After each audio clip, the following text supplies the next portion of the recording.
Thank you for keeping it tuned into the Sports Cubicle here on WCPT 820 AM Chicago, heartlandsignal.com, WSBC 1240 AM Chicago, and on YouTube at the Sports Cubicle. I'm your host, Mike Mercado. And earlier on this week, a scary story, something that we've become way too desensitized and familiar with, was gun violence, a mass shooting occurring, except this time it has crossed into sports because it happened right at the NFL offices in New York City. This comes to us from CNN.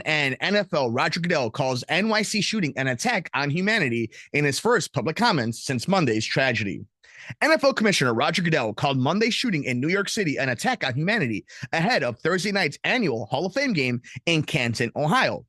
Goodell, who typically attends the new season's opener, stayed in New York to attend the funeral of slain NYPD officer Deidrul Islam, who was killed in the attack. Speaking remotely on NBC ahead of Detroit Lions and Los Angeles Chargers preseason game, Goodell told NBC's Mike Tirico, quote, "This attack is far more than on several individuals. This is an attack on humanity. This is an attack on our communities. This is an attack on New York. This is an attack on our way of life. All of us have to do more to make sure that we're doing everything to get help to the people who need help and also take the necessary precaution." Goodell gave a health update on the league employee who was seriously injured in the gun attack that killed 4 people and the gunman himself at the Midtown Manhattan building that houses the league's offices. Quote, "He is stable and improving," Goodell said. Noting he spent time with his hurt coworker in a nearby hospital on Wednesday. Quote, "I got to spend about an hour with him. He is an amazing young man, and we're optimistic about his recovery. I think that's good news for all of us in the NFL, and obviously our hearts continue to support with their family."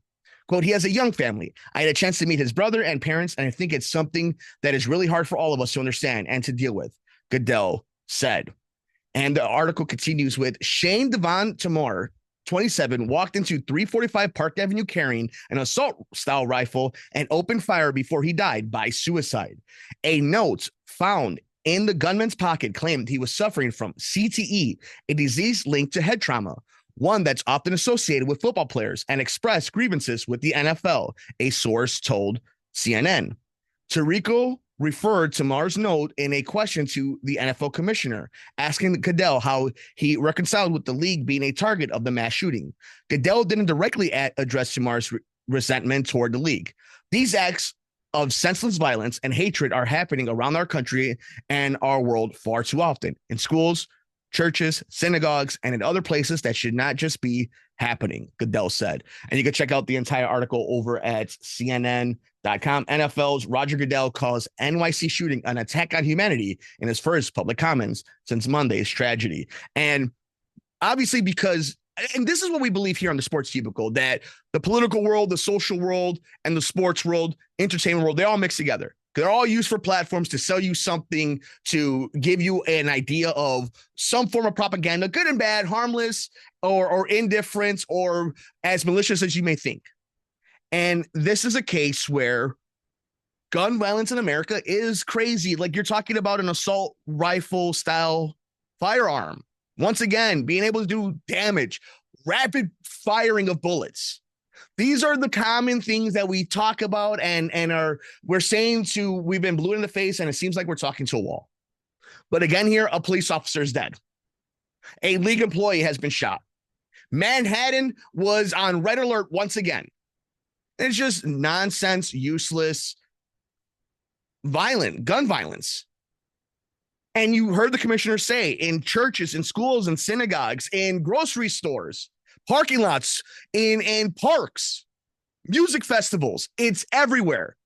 It's not just certain parts of rural cities, certain parts of big metropolises, or in the middle of nowhere, or in third world countries, or in second world countries, or in first world. It happens everywhere at any given time, but more specifically here in this country.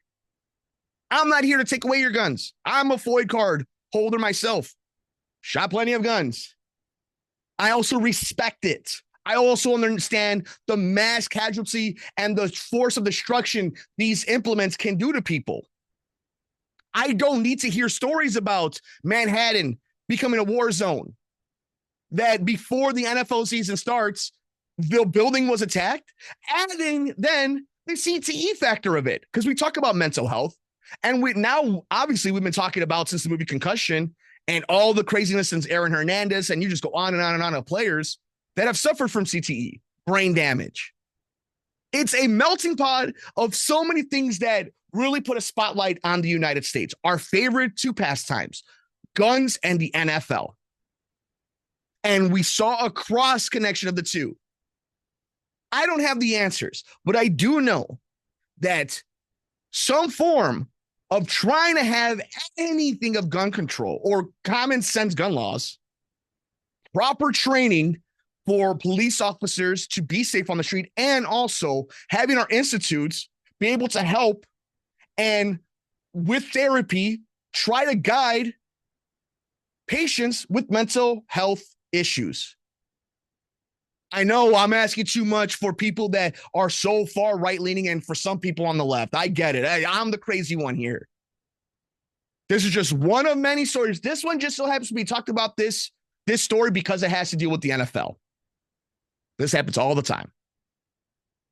Just a very sad story, and we'll see how much more develops as this story continues to be investigated and we find out the entire situation, the CTE, the grievances, and what the response is going to be, because there isn't going to be a response. We haven't seen responses from dead children. We're not going to see responses because a police officer died on the line of duty. Mental health isn't going to get better. These institutes are going to continue to be dismantled brick by brick. And then you're going to be the one that's getting called crazy when you ask, how did this happen? Why is this happening? Can we fix it? We got more coming up next on this edition of the Sports Cubicle on WCPT 820 AM, WSBC 1240 AM Chicago, HeartlandSignal.com, and on YouTube at The Sports Cubicle. I'm your host, Mike Mercado.